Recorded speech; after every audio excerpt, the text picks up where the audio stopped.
Meodes, we have got something super special today. I know I tend to usually sort of go for the double IPAs, triple IPAs, the hoppy sort of goodness. We've got something today. We have got a bottle of what many people consider the greatest beer on planet Earth. I bought this a while back. I actually paid £24.50 for this beer for a 330ml bottle. So I think pound for pound, it's probably the most expensive beer that I've had on the channel so far. It's a stone cold classic. It is, of course, Trappist Westvlereren, Trappist Westvlereren, number 12. This is their quad, Belgian quad. It is a 10.2%, which I'm not gonna lie, I didn't realize it was 10.2%.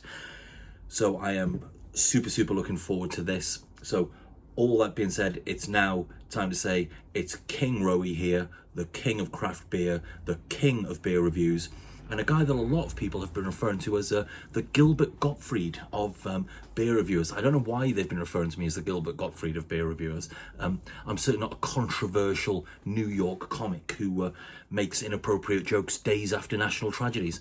But, you know, if I was, then yeah, fine, I could see it. But yeah, but a lot of people are referring to me as that. You don't look in too much into it, do you know what I mean? But people are calling me that, and long may it continue, to be perfectly honest with you.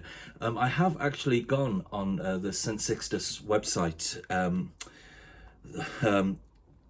to have a look at some details on this one. So I will be doing the sort of like a beer hooligan-esque sort of clicking on my laptop every now and again to look at details, pretending that I know them off the top of my head, but I don't. And even though I paid £24.50 for one bottle of this, if you buy it through their website, I know they don't send it out. I believe you have to go there and collect on certain days. It's €56 for 24 bottles. So yeah, but I think that is the price you pay if you're going to be getting, you know, I mean, I'm not able to get to the monastery. Do you know what I mean? So I don't object to paying that. If you're going to be, you know, basically the number one beer tuber on the planet, you should probably be drinking what is regarded by many as the number one beer on the planet. Do you know what I mean? Those things just sort of stack up. I haven't got a Trappist glass, but I have got the old faithful Chubbles glass here. So that is to be looked forward to. I'm not gonna lie, it is a blistering hot day. And my room's at the top of the house, so it's blisteringly hot. I've had to turn my fan off. Ooh, it is warm today. So a 10.5%, 10.2 should I say, a 10.2% quad is certainly going to cool me off. So yeah, so we've got, we're on the website now. I'll give you some details on it, because I think something of this caliber probably deserves a little bit of a backstory. So this Trappist, also referred to as the Flemish Burgundy, has a dark amber colour, a stable strong lacing and a white head. Westvlereren 12 is a masterpiece in its complexity, but wonderful in its simplicity. The exquisite smooth taste of caramel and chocolate goes perfectly well with the sweet raisin and nutty notes in the aroma. Together with the firm alcohol percentage, it results in a pleasant, full-bodied, long-lasting and warm aftertaste. So that's everything that I want at the minute, is a nice warm aftertaste on such a hot day. So here we go. So a few more things on here. There we go. Trappist Westvlereren 12 is a beer which is fermented for a second time in the bottle to refine its flavour. The older the beer is, the more refined its flavour, and it will show other features. I've probably read that completely wrong. For the second fermentation in the bottle, a small amount of yeast and sugar is added to the beer during bottling. This yeast will always be visually present at the very bottom of the bottle. The yeast base is harmless. That is ne'er a truer word spake, to be perfectly honest with you. So yeah, that is that. It's you know, we've had some classy world-beaten beers on this channel before. We've seen Pliny.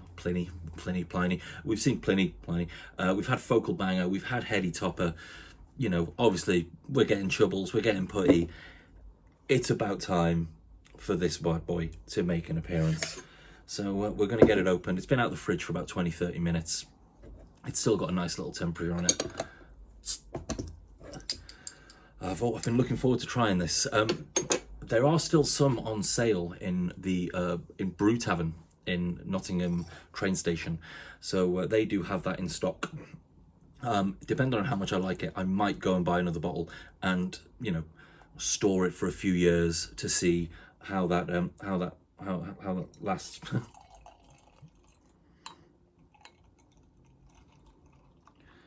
It's looking belting. It's not the sort of thing that I'm used to seeing getting poured into this glass, to be perfectly honest with you. May those monks forgive me. That's all I can say. Oh, they're monks, aren't they? They're bound to. They're monkey people, as in monk-like. So yeah, lovely looking head on that. Like it said, a firm white head. And lest we forget, the yeast base is harmless. So let's have a little sniff. Yeah, it's big. There's definitely that sort of grape raisiny thing, as they suggest in there. That sort of Pedro Jimenez sherry type sort of. It's got a sort of a smoky barbecue. Like, it's going to sound ridiculous. It's almost got like a smoky barbecue sauce type. I'm fucking barbecue obsessed. That's the only thing. Everything. It's probably because I've probably got some barbecue sauce on my fingers or something. But well, that looks great. It smells great. Let's get a bloody slurp, shall we?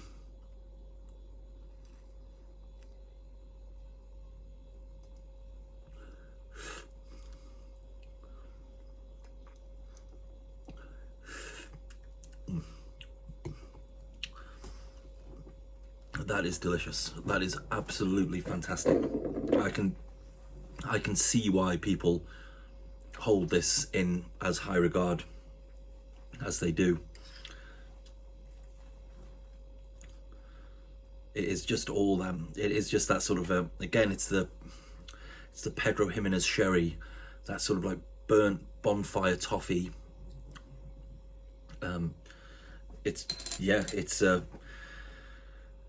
This is one to take your time over and mull over.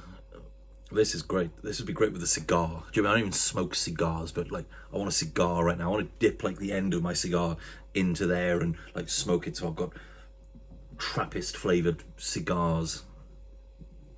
I'm unhealthy enough as it is. Do you know what I mean? I do not need to take up smoking cigars. It would be pretty fucking sweet.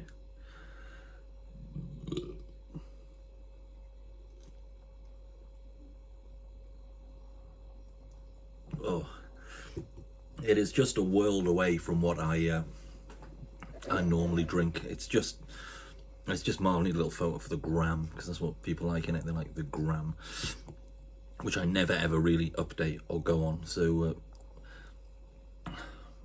it's definitely a bucket list beer. At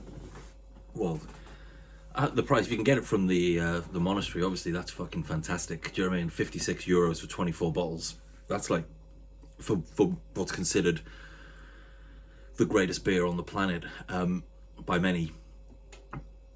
But even then, even that considered, like as in, I do not object, or like the fact that I paid £24.50 for that bottle. That is, I'd do it again. I'd do it again twice. Do you know what I mean? I will potentially, almost certainly, be buying another bottle of that, maybe two, to just see, like maybe have one for Christmas Day or something like that. That is an absolute belter. It's like beer history, isn't it? It's like it's tasting like beer history. Like this was here. I don't actually know when this beer first came out, but it was probably here before us. With any luck, you know, this beer will outlast us all. Do you know what I mean? Like, as in, it's just phenomenal.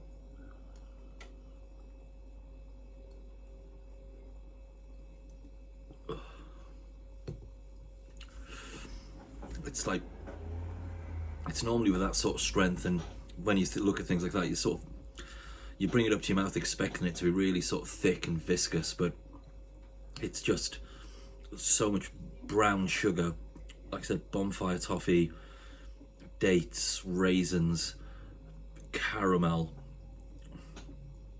Luckily it doesn't have that barbecue sauce taste. That definitely is a faint smoky barbecue sauce on the nose,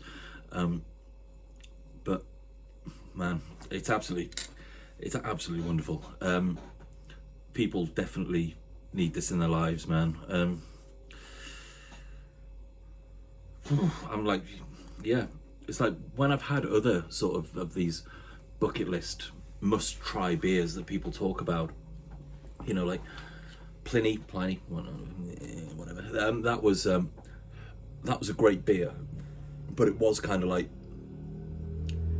oh, I've had that now. Do you know what I mean? As in, I wasn't blown away by it. It was just a nice enough double IPA, and the same with like Heady Topper. When I had that, I was like, oh, it's great that this beer created like the New England IPA sort of style, and it's 100% worthy of respect, and it was a lovely beer, and I would have it again, but it wasn't as good as like something that you could just get for a couple of quid from like Track. Do you know what I mean? Like it didn't hold a candle to anything like Track or Polly's or Neon or I was about to say Black Iris, but this isn't actually a Black Iris t-shirt. It is their artist. It's Kev Gray. It's from Bonehead.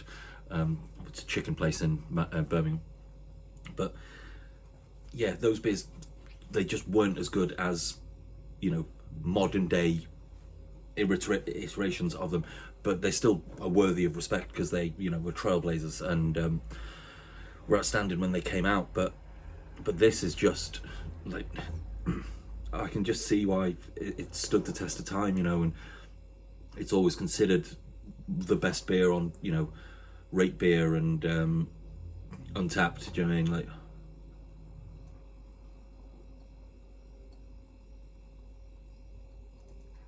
ugh. Worth every single penny. Yeah, and I'm definitely going to get at least one more to age it to see how that can keep on going. Yeah. So yeah, that is Trappist Westvlereren 12 quad. I only said quad IPA there from St Sixtus. I assume it's St Sixtus Abbey, not St Sixtus Brewery. They're actually the website's actually pretty fucking smart, to be honest. For like a monk sort of a monk website, it's just like a really nice it's just a really nice, well laid out website. It's a really good. I'm surprised at how good the history of the brew. I could read that for you, couldn't I? But no one's watching 12 minutes in. But it is content, isn't it? So I am just gonna, and I do love the sound of my own voice. So you're getting that now. In 1814. Jean-Baptiste Victor settled as, I almost certainly butchered that name, so apologies, settled as a hermit in the woods of Westvleteren, where monastic communities had already been living long before. The history of the St. Sixtus Abbey started when some monks of the French abbey, Mont des Cats, baby, joined the hermit in 1831. Okay, there's a lot of bollocks on there. I'm not reading all that. There is too much to read here. Like, and that's just the start. There's like 19th century. Just go on the website and check it out. I'll put a link to the. Okay, on 20th of March 1922, the monks started the expression of the brewery. On the 27th of October 1910, for the first time, steam was used to brew in the modernised fourth brew house. The brew house was operational until 5th of January 1990. So yeah. But, yeah. The present brew house was officially put into operation in 1990. Yeah, great fun, easy to navigate website, which is, I've never mentioned that on the channel before. So yeah, definitely check it out. If you're around there, then definitely pick up a case, do you know what I mean, of 24 for 56 euros. It's just fucking ridiculous for this. And yeah, I paid £24.50 for it, but I'll do it again. Thank you very much indeed for watching. If you've got this far in the video, this is a pretty long video for me, but I do kind of feel like this beer did deserve it. I'm just going to take my time now and drink the rest of this, and then I'm going to light the barbecue, I suppose, and get some chicken wings on. I've got some chicken wings in the Brewdog. I've done like rubs and sauces, so I'm gonna give them a trial tonight, and then if I like them, potentially I will look at bringing Wingy Wednesday back at some point, and we'll get some wings up on the channel with the Brewdog sauces and dry rubs. But yeah,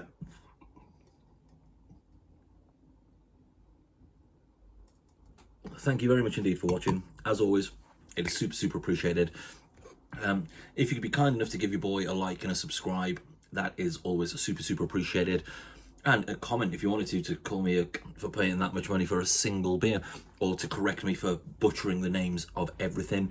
But thank you so much indeed for joining. Take care of yourselves. I'm going to get my fan on now because it is hot as shit in here. And yeah, take care of yourselves in a bit. Yeah, bye.